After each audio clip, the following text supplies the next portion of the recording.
Welcome to Ali Fitness Podcast, a weekly production all about bringing health into fitness. Sarah Ballantyne, PhD, is the creator of the award-winning online resource, the PaleoMom.com, co-host of the syndicated top-rated The Paleo View Podcast, New York Times bestseller author of several books, including Paleo Principles, The Paleo Approach, The Cookbook, and The Healing Kitchen, a creator of the online program Go to Bed, and creator of the top-rated online course, the Autoimmune Protocol Lecture Series. Sarah earned her doctorate degree in medical biophysics at the age of 26 and spent the next 4 years doing research on critical care medicine, innate immunity, gene therapy, and cell biology. Basically, she's a science nerd. In fact, I think that's how she describes herself. Sarah's transition from academic research to stay-at-home mum to award-winning and internationally recognised health advocate and educator was driven by her own health journey. And I believe she even lost 120 pounds and dealt with several different issues, including all sorts of lifestyle issues. She is now very curious about all things, not just diet related, but lifestyle, such as sleep, stress, and activity. So, also, I'm not sure exactly of what Sarah's mission is, and maybe she can share that with us, but I know that she's all about improving the public health. So, Sarah, welcome to the show. Thank you so much for having me. It's such an honor to have you on the show. I'm a very keen listener to your podcast, and I have learnt that you are a science nerd, and it's so hard to know what to talk to you about today because I know you know sort of a lot about a lot. And I guess I wanted to start off by maybe just asking you, what is your mission with all of this? I think changing the world sounds a little facetious, but at the same time, I've lived it, right? So I've lived where I think I'm making good day-to-day choices and my health is falling apart. And then I learn that all of these things that I've been told is the best foods to eat and the best way to exercise and what are the most important things to do with our lives, that a lot of that information is very, very flawed. So I really see the secret to reversing chronic illness in Western countries, to improving the health of the workforce, which would improve productivity. You can do amazing, amazing things simply by tackling public health at the level of scientific literacy. So really taking the time to educate people, not just, which choice is better, but why, and give people the skills to be able to understand why that apple is a better choice than that cupcake, but then also think critically about new information. Because one of the things that's really important to understand is that there are limits to human knowledge, and that especially applies to nutritional sciences. And if we can help people understand the whys behind why one choice is better than the other and empower them with the ability to evaluate incoming information, it's going to make people a little bit more resilient to the huge amount of flawed information that is available now on the internet.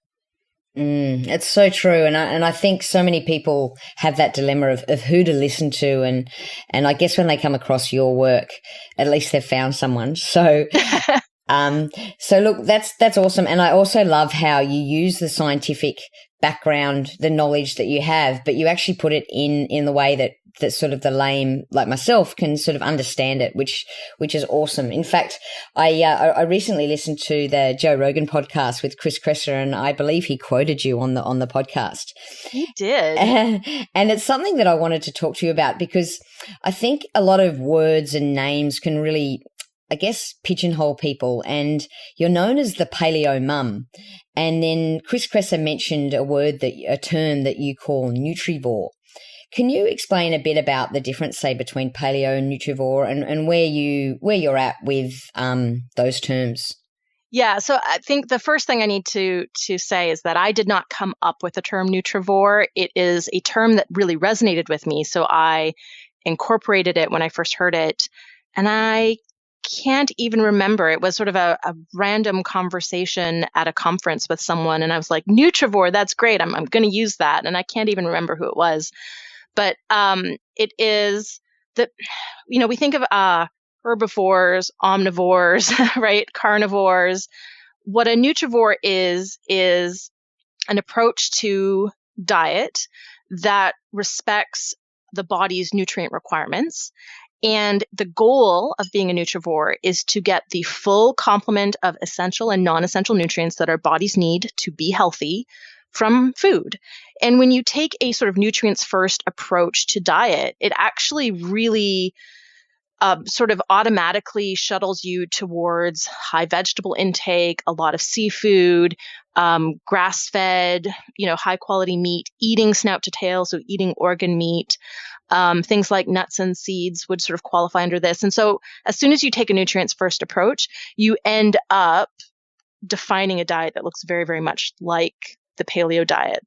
And I would say between those terms, these days I resonate more with the term nutrivore than I do with paleo. I like that the paleo diet is sort of rooted in science and that it has evolved to reflect advances in knowledge. But I think that one of the things that's happening right now within the paleo community is a little bit of infight. Okay, a lot of infighting.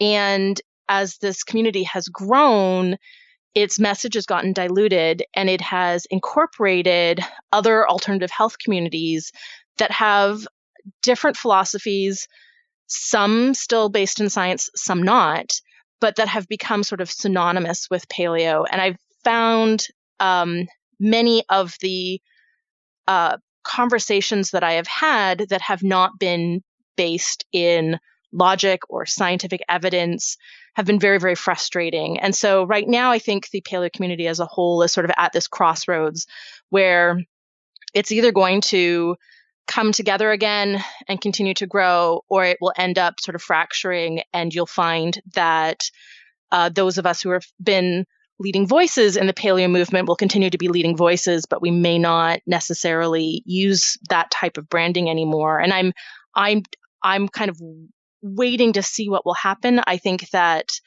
it's sort of 50-50 which way it'll go. I still believe in all of those same concepts, but I don't think that the term paleo diet is sort of a necessary branding in order for this way of looking at, what are optimal diet and lifestyle choices to continue to grow and reach more people. Like, I don't see that the only way to do that is under this umbrella. So I sort of feel like the way that I want to communicate is really about what are the best choices. Where does bioindividuality come into play?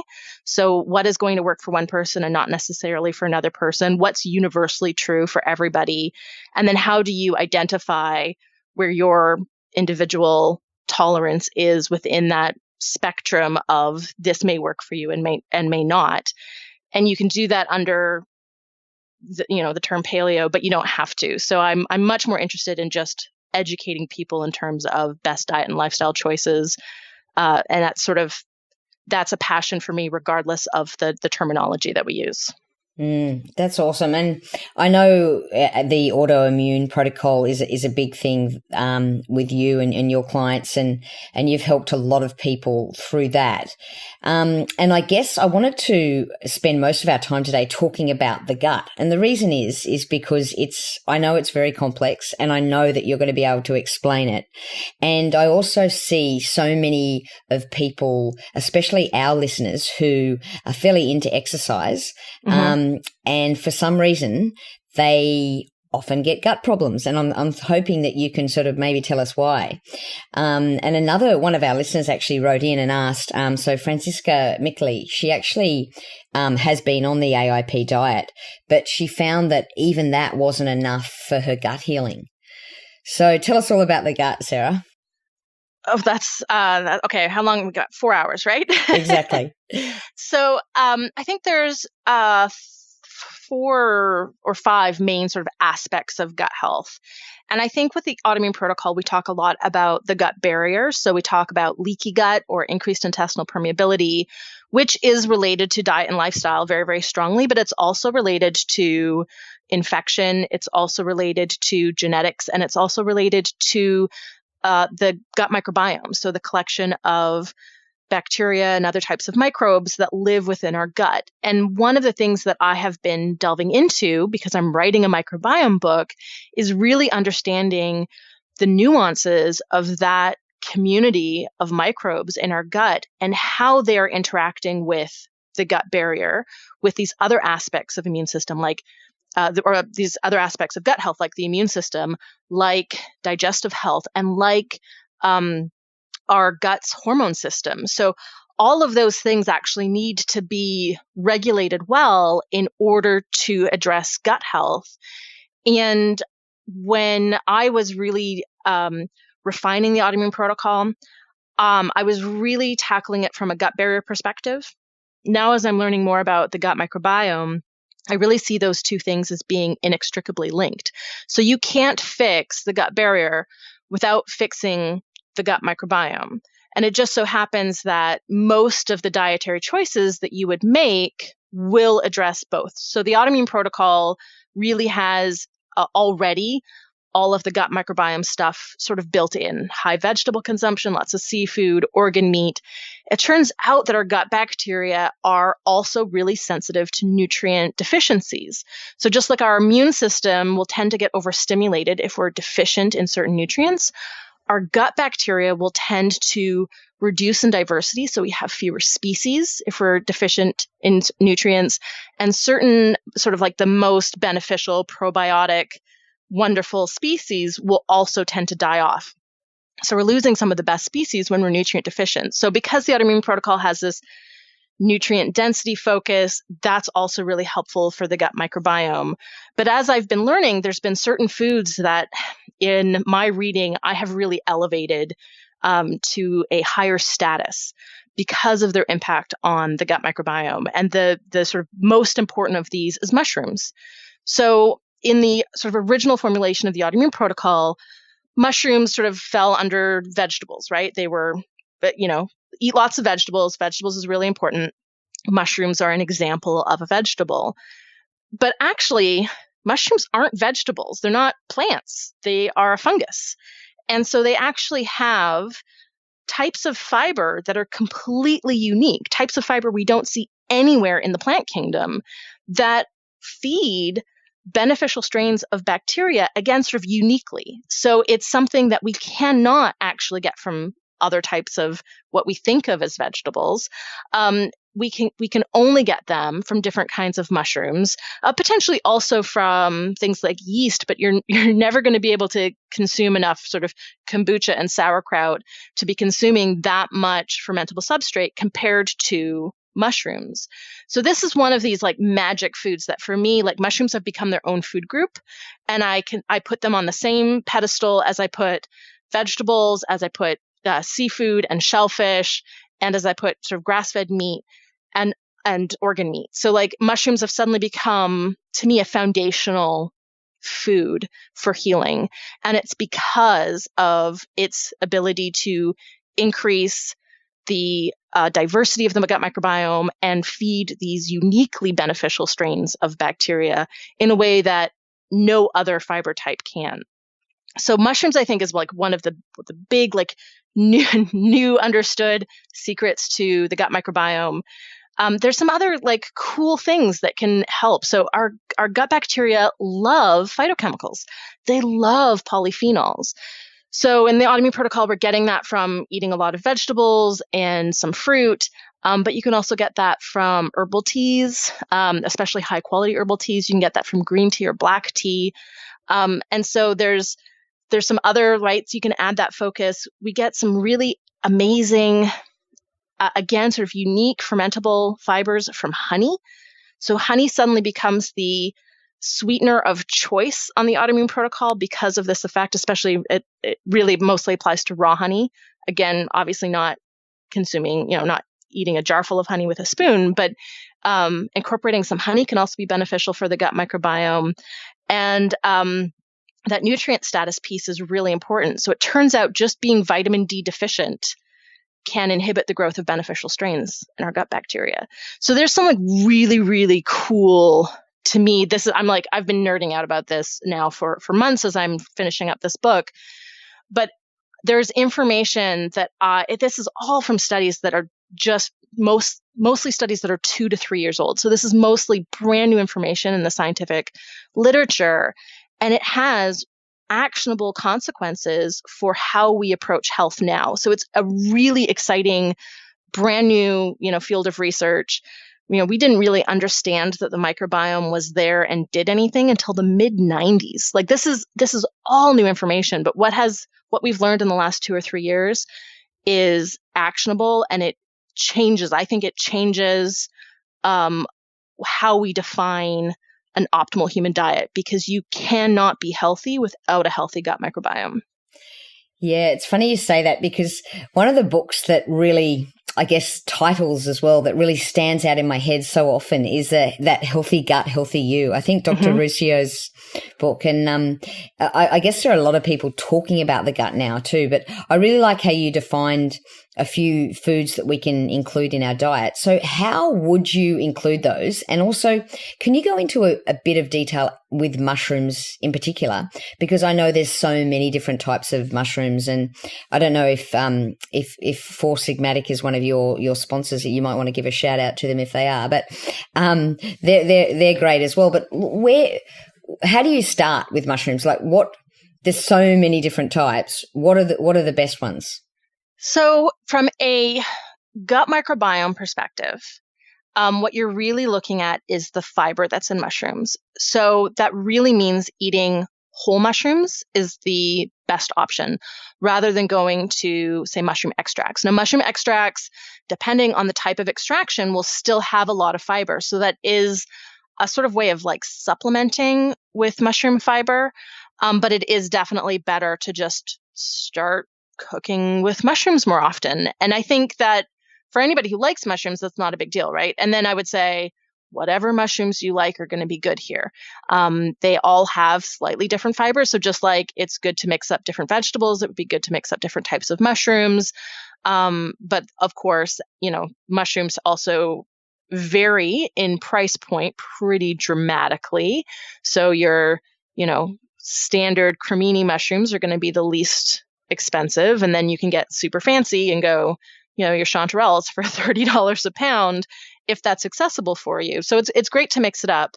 But really, I think the most important thing is just figure out how to incorporate mushrooms on a daily basis. And I have started buying, like, mushrooms are, we all have sort of like certain foods that are on the grocery list that we buy every single week. Mushrooms are now on that list. And I try to cook with mushrooms at least 3 times a week. If not, I try to eat mushrooms at least every other day, because the gut microbiome can change so rapidly. It can change pretty dramatically in as little as 2 to 3 days. So I sort of think of that time frame as being my, here's all of these super beneficial foods that I want to hit in that time frame. So fish and seafood, because the gut is also very sensitive to types of fats that we consume, and they love omega-3 fats. Some kind of organ meat, because vitamin A is really important for the gut microbiome.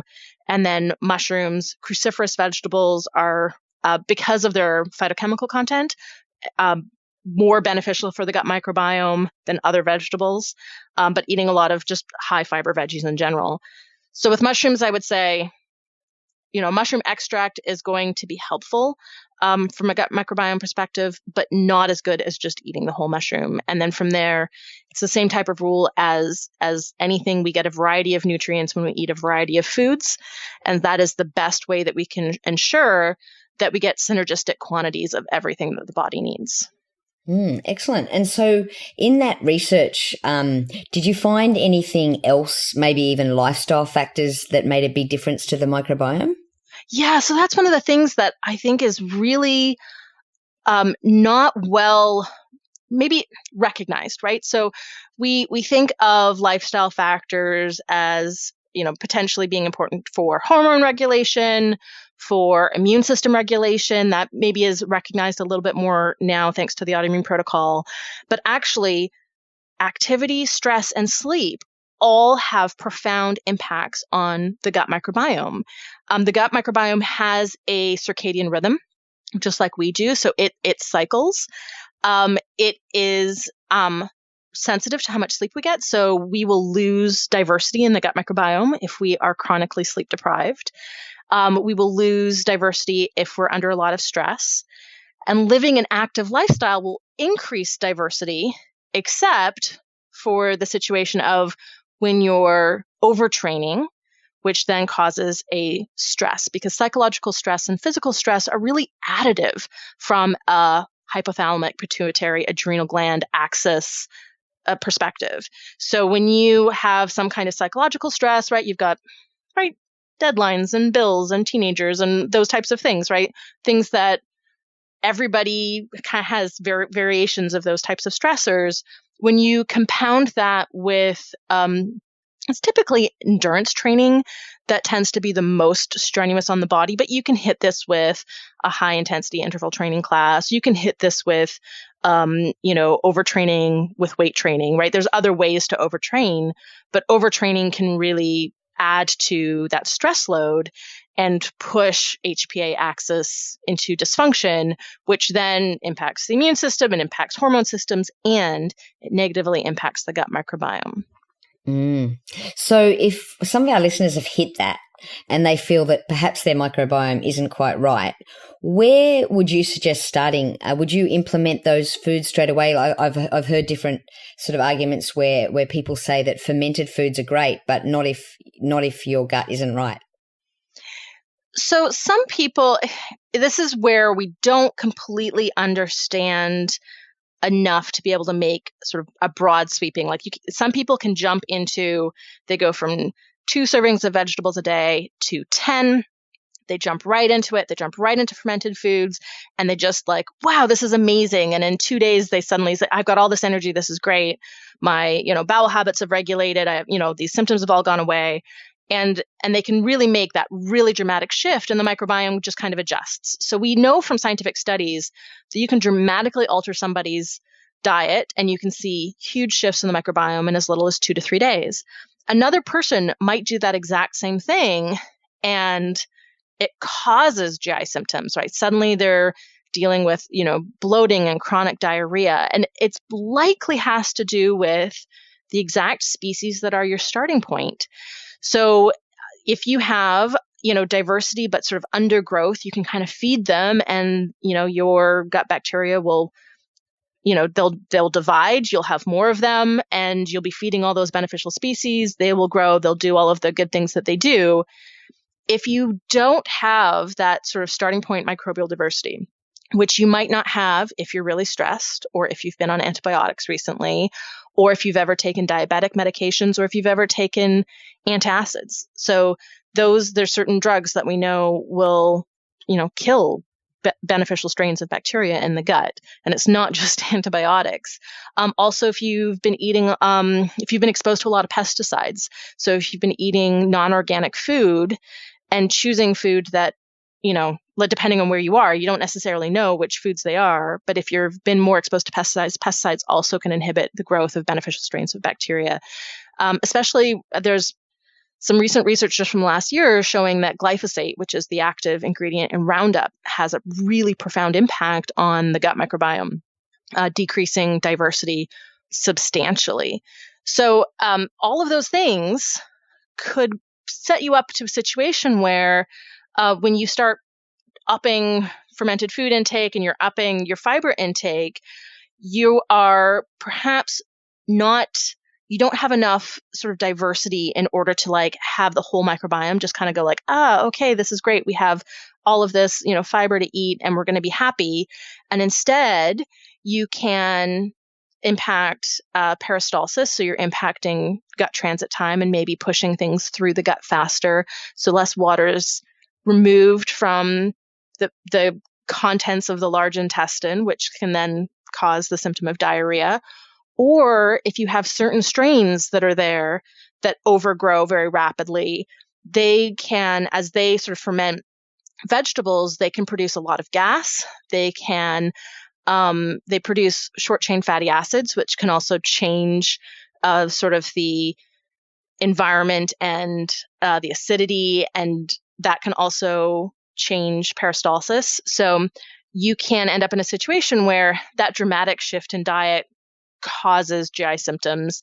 And some people can kind of like hold firm, and it'll take a couple of weeks and they'll kind of resolve on their own. And some people, it just can't, right? That it just doesn't fix.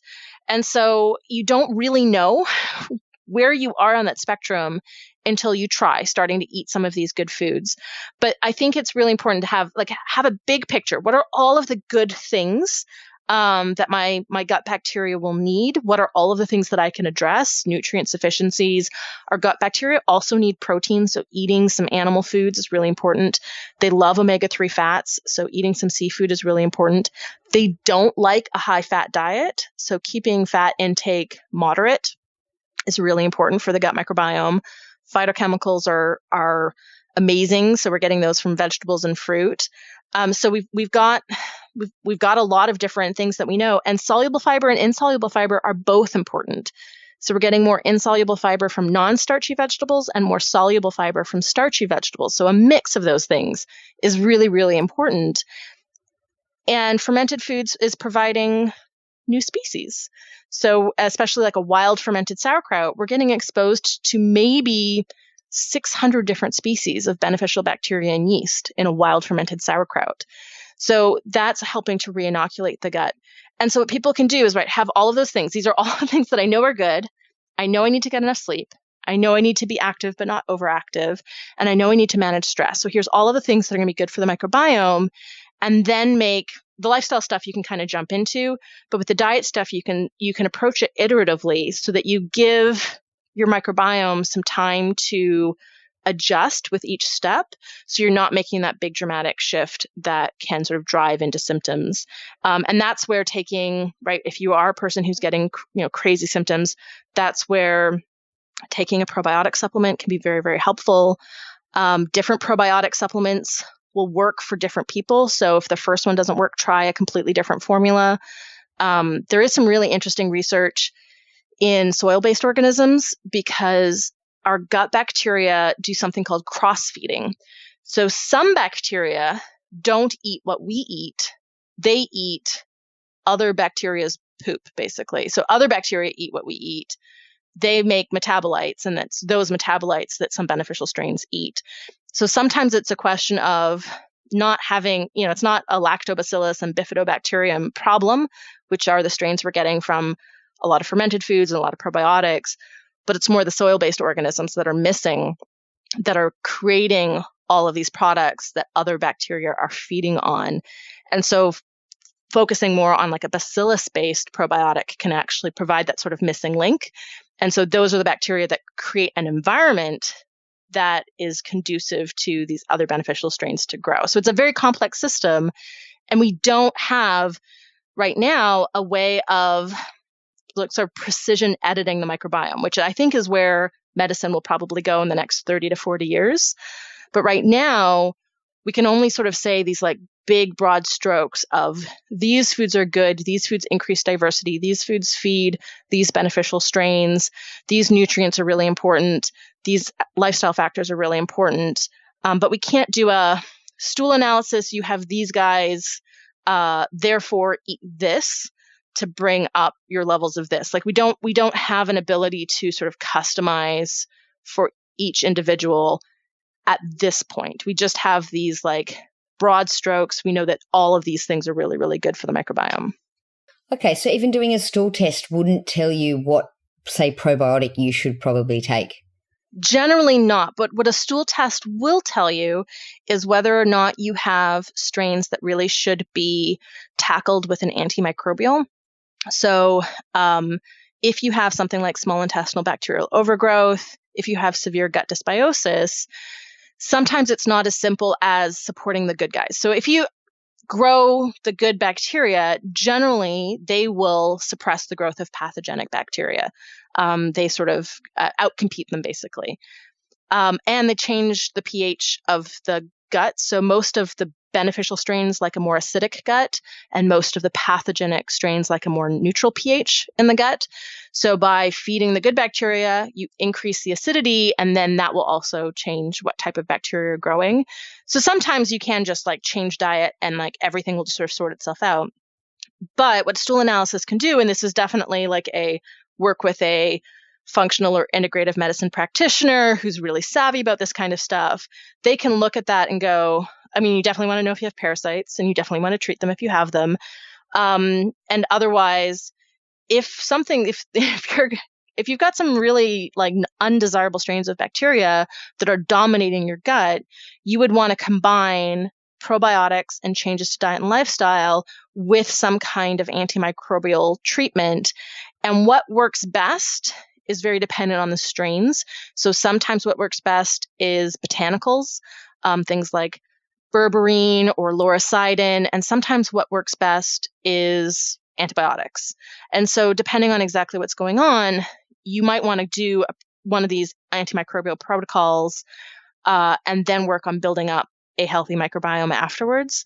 So stool analysis can still give you a lot of fantastic information, but what is missing right now is hey, you're missing these 10 beneficial strains. These 10 beneficial strains love to eat this particular type of fiber that's found in this particular vegetable. We don't have an understanding of the microbiome to that level of detail that I think, we will eventually, and that will be very, very helpful when it happens, when you go, hey, the magic food for you is broccoli, or the magic food for you is salmon, right? That will be really cool. I actually read was a paper published just last week that it was a review paper of like where we are in our microbiome research. And this was their main thesis, is this is where microbiome research needs to go, where you can do stool analysis. And broccoli and salmon were actually their two foods that they had as examples of, you want to tell this group of people to eat more salmon, you want to tell this group of people to eat more vegetables. And once we understand, this list of things, we will be in that place, but we're not there yet. Interesting. But it sounds like to me what you're saying is, look, you're not sure, but hey, a bit of extra broccoli won't hurt you. So sort of roll the dice and have all these things. And right. That's at least step one. And I understand there's lots of different strains. So let's assume that some of our listeners think, okay, yep, that's great. I'm going to start sort of really concentrating on those lifestyle factors such as sleep and stress. And I'm going to start to introduce more things like polyphenols, more mushrooms. Even going to try the honey. What would you recommend? And you did say to change the probiotic. And how often would you change it? And what would you start with as a base probiotic? And then where would you move to from there? I would definitely recommend starting with fermented foods. So starting with a food-based probiotic, because they have so many different strains. So as I mentioned, a wild fermented sauerkraut can actually have something like up to 682 different strains of probiotics, whereas anything that you're going to get from your doctor or from the health food store is going to have anywhere between 1 and maybe, like, there's some fancy ones now that have like 20 to 30 different strains, but there's still a big difference between 30 strains and 680 strains. So you're always going to get exposed to more different strains of bacteria by consuming things like sauerkraut, kimchi, kombucha, kefir. Those are all going to provide something different, and mixing it up. So having a little bit of everything can be really helpful. We expose ourselves to soil-based organisms by eating dirt, which I'm not saying just go out in the backyard with a spoon, because that would not be pleasant, I don't think. But rather, if you can find organic vegetables, especially if they're locally grown, not washing them, right? Brush off the big chunks and just kind of let yourself have a tiny bit of grit in your salad. That actually is a really remarkably amazing source of probiotics. You can also get it by spending more time in nature, by walking in your backyard, bare feet, playing in the dirt. All of those things will expose. So we can get, right, if we're just outside and we're touching the dirt, we're getting those species on our hands. When we touch our mouth, then they're in our mouth. And the mouth is a major source of sort of seed bacteria for the gut microbiome. So you increase your oral microbiome, and that can then translate to your gut microbiome. And then your gut microbiome is then a seed for your microbiome everywhere. So our gut bacteria actually do get into our bloodstream and can travel anywhere into our body. So we actually do have these bacteria basically in every single tissue.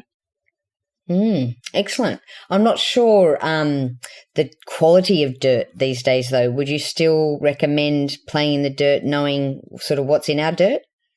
Obviously, if you can find, a park or a forest that is not treated with pesticides or insecticides, that is going to be vastly preferable compared to going to an urban park that might be heavily treated. And we don't have, at this point, we don't have a scientific study that's looking at environmental exposure to pesticides and what that might do to us by just being in an area that is sprayed with pesticides.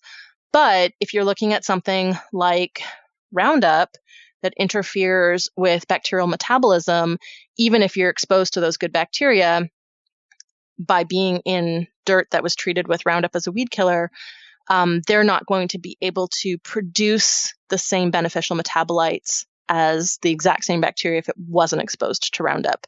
So definitely I would recommend, think organic, right? So think of areas that aren't particularly interfered by man-made chemicals. I know that in urban centers, that's a lot harder to find, but even in an urban center, you're going to be able to find a farmer's market that trucks in their vegetables from outside of the city, where you're going to be able to talk to the farmer and find out, what's the history of your land? What, are you certified naturally grown? What do you do when your, plants get this kind of insect? How do you handle it? And have that conversation. Like for me, I really nerd out over, like, my favorite conversation is like, well, what are you doing to amend the soil?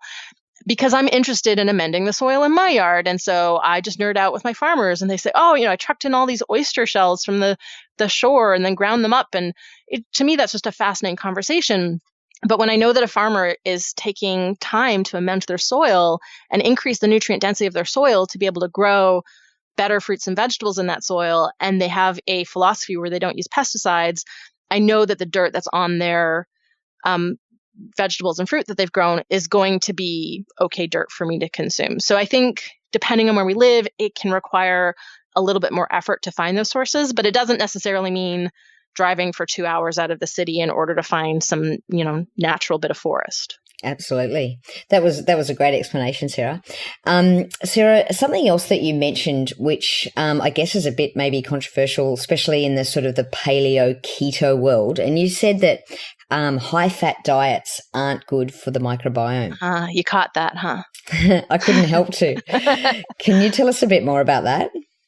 Yeah, so I am not a supporter of ketogenic diets, with the exception of the neurological and neurodegenerative diseases in which they have shown to be like miracle cures, right? So refractory epilepsy, ketogenic diet does not work in every single epileptic, but for something like 50% in some studies of people with epilepsy that's not responding to any other drug, a ketogenic diet can be absolutely life-changing.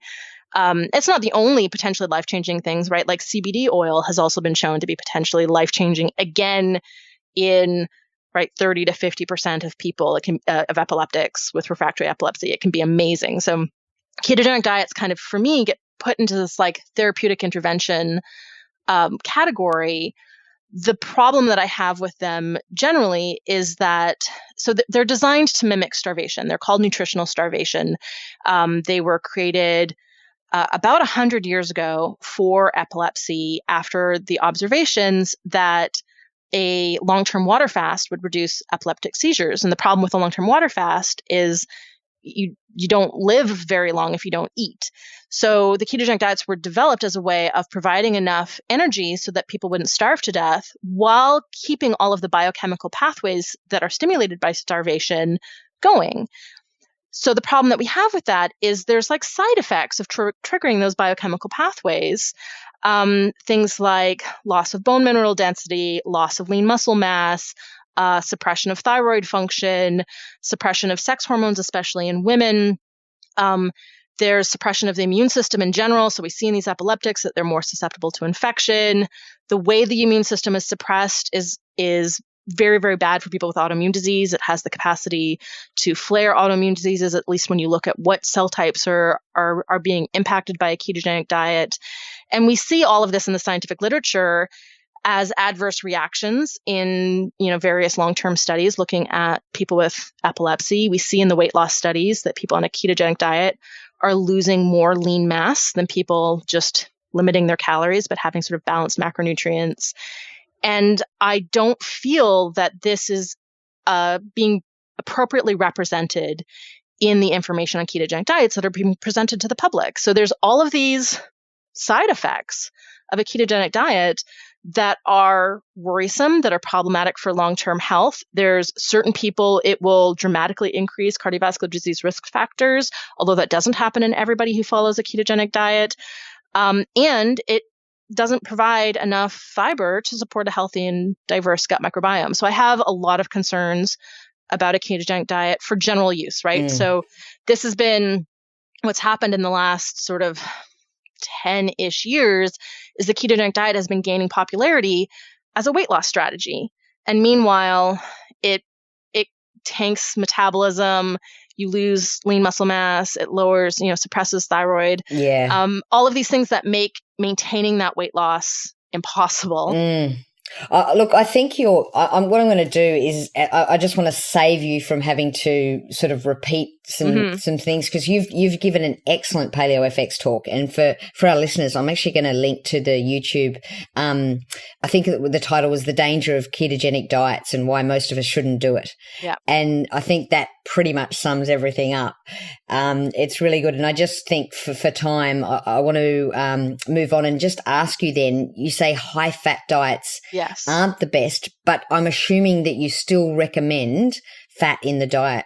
Absolutely. So low-fat diets are also not good. So this is a common theme in biology, is that most of our requirements are in a range. So too little is problematic and too much is problematic. And we see that with macronutrients. So too much of any macronutrient can cause problems, and too little of any macronutrient can cause problems. What we see in hunter-gatherers is moderation of fat and protein and carbohydrates. Even the Inuit go out of their way to get, to forage plant food. They eat things like the stomach contents of whales and deer to get more plant food. And they get some really unique sources of carbohydrates like the glycogen in whale fat. So even they're getting something like 30% of their diet from carbohydrates, even though some of those carbohydrates are animal-sourced carbohydrates. So we generally see in the hunter-gatherers is that somewhere between nothing is really higher than 50% and nothing is really lower than 20%. So you generally see somewhere in that range. But most commonly, you would get sort of 20 to 40% protein, 20 to 40%. Protein doesn't typically go above 30%, but then 20 to 50% fat and sort of 20 to 50% carbohydrates, depending on what area of the world that they live in. And when you then look at how that impacts the gut microbiome, we know the microbiome has a hunger for fiber, right? That's their main fuel source is fiber. They also have a pretty high demand for protein. So something like 10-ish% of the protein that we consume actually is being eaten up by our gut bacteria and helping them, divide and make, various structures in the bacterial cell. So they actually need a fair amount of protein. And their fat actually has a pretty dramatic impact on their environment. So they don't like high saturated fat. So historic levels of saturated fat consumption would be 10 to 15% of total calories. They love omega-3s. They don't like too high total fat. So getting up into about 45 to 50% of calories from fat range starts to really problematically skew the gut microbiome. They love monounsaturated fats. They love olive oil, probably also because of the polyphenols. They actually like all of these other healthy fats that we've identified, like conjugated linoleic acid that we get from grass-fed beef and dairy. It's beneficial for the gut microbiome. Medium chain triglycerides that we get from coconut and palm is helpful for gut health. There's some mixed results on how that impacts the gut microbiome. So that's also one I wouldn't go super crazy on. But so generally, if you're eating whole foods, you're going to end up pretty balanced in terms of macros. If you're eating some starchy and non-starchy vegetables and you're eating some fruit and you're eating some quality protein sources, you're going to end up within these types of ranges. But pretty much any system you look at in the human body is going to do best when macros are more moderate and nothing is really low or really high. It's funny, we're coming back to balance. Thank you, Sarah. That was a really, really good explanation. And I guess I just wanted to ask you, one of our actually listeners wrote in and asked, so Valerie Jacob actually said that she's listened to your awesome talk about carnivore and the zero diet and the zero carb diet, which I'll link to in the show notes. But she has difficulty digesting fiber, and a lot of what you've talked about today is a lot of fiber. Yeah. So, and you mentioned obviously diarrhea being something that happens, and also constipation being another side effect. Mm-hmm. What would you recommend for someone like that who's obviously tried these foods for a decent amount of time, tried the AIP diet? Yeah. So, what's interesting is that there are these anecdotal cases of people on a carnivore diet who have had GI symptoms completely disappear. And I can only think that that's related to gut dysbiosis. So some kind of imbalance in the gut bacteria that is causing symptoms when those people consume fiber. The problem is that you can't restore a healthy and diverse gut microbiome without figuring out a way of increasing fiber intake. So when every situation is a little bit different, but, and the question I get most often is like, I went low FODMAP, which FODMAPs are highly fermentable fibers that our gut bacteria love. That's why FODMAPs cause the types of symptoms that they cause in people who are sensitive. What do I do? And the answer is always to go very, very slow. So try a teaspoon of broccoli. Constipation also sometimes, typically increasing insoluble fiber is more helpful for constipation, and increasing soluble fiber is more helpful for diarrhea, typically. But sometimes people will actually have like almost the opposite reaction of what you would predict, knowing how different types of fiber impact the movement of contents through the GI system and impact gut bacteria growth. So I would definitely with constipation say, start with some leafy greens, go slow, move up slowly, and make sure you're also doing the other constipation things like being hydrated, like getting enough sleep, like moving your body, like using a squatty potty or a step and go type stool for when you're having bowel movements, because that changes the alignment of your large intestine as you're going to the bathroom, and it basically means that gravity helps you instead of having to poop around a corner. So it's definitely a useful home gadget. So make sure you're also doing all of those other things and start slow. And then the other thing is some probiotics will make constipation worse and some will make it better. Typically with constipation, people find that soil-based organisms are the most helpful. And typically when people have diarrhea, they'll find that the Bifidobacterium lactobacillus type bacteria, right, the sauerkraut guys, will be the most beneficial. But again, like all of these things are an excellent reason to work with a functional or integrative medicine practitioner who could do stool analysis, who could do diet analysis, who can look at a food and symptom journal and help narrow in on what other things might be going on here, right? Hypothyroidism can cause constipation. Some hormone imbalances can cause constipation. It might have nothing to do with fiber intake. And as soon as you can deal with these other issues, whether it's, estrogen, progesterone balance, or whether it's thyroid, suddenly adding fiber becomes not a big deal because this other root cause is not actually related to diet at all. That's a really good point, Sarah. And I feel like I could just talk to you all day and pick your brains, but I know time is of the essence. So I've got to let you go. But just quickly before I do, can you answer a very important question that we ask everyone on the show? Do you have a tattoo? I do not. So I recognized very early in life that when it comes to physical appearance, I'm very fickle. And I really felt like there was no tattoo that I was going to be happy with in 10 years' time. So instead, I'm a person who has played with hair color extensively. I have had just about every color hair at some point in my life. And I also have 6 earrings. So I've been a person who has expressed my individuality with clothes and hair color and earrings as opposed to tattoos. Awesome. I thought you were going to tell me that it was bad for the microbiome. Well, some of the dyes that are used in the colorful tattoos can definitely impact immune function, but that is not something that I was aware of in a time of my life when I was considering a tattoo. Excellent. Look, thank you so much for coming on, Sarah. You're an absolute wealth of knowledge. I'm going to put everything in the show notes. And once again, I really encourage everyone to listen to your amazing podcast. Oh, thank you so much. Excellent. Thanks again.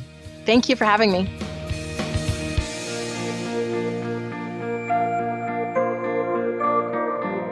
For all the resources and show notes from today's episode, please go to www.ali.fitness.